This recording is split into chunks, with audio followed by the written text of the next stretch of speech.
says that very day, two of them were going to a village named Emmaus, about 7 miles from Jerusalem.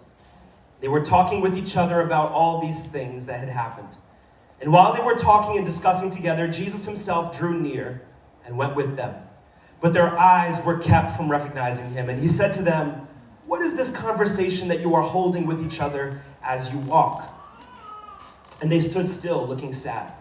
Then one of them, named Cleopas, answered him, "Are you the only visitor to Jerusalem who does not know the things that have happened here in these days?" He said to them, "What things?"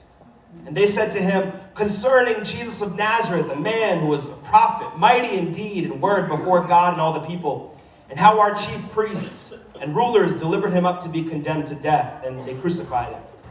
But we had hoped that he was the one to redeem Israel. Yes, and besides all this, it's now the 3rd day since these things have happened.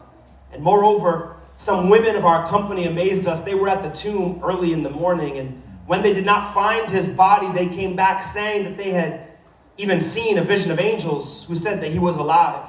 Some of those who were with us went to the tomb and found it just as the women had said, but him they did not see." And he said to them, "O foolish ones, slow of heart to believe all the prophets have spoken. Was it not necessary that the Christ should suffer these things and enter into his glory?" And beginning with Moses and all the prophets, he interpreted to them in all the scriptures the things concerning himself. Verse 28. So they drew near to the village to which they were going. He acted as if he were going farther. But they urged him strongly, saying, "Stay with us, for it's toward evening. The day is now far spent." So he went in to stay with them, and when he was at the table with them, he took the bread and blessed and broke it and gave it to them. And their eyes were opened, and they recognized him. He vanished from their sight, and they said to each other, "Did not our hearts burn within us while he talked to us on the road and while he opened to us the scriptures?" And they rose that same hour and returned to Jerusalem.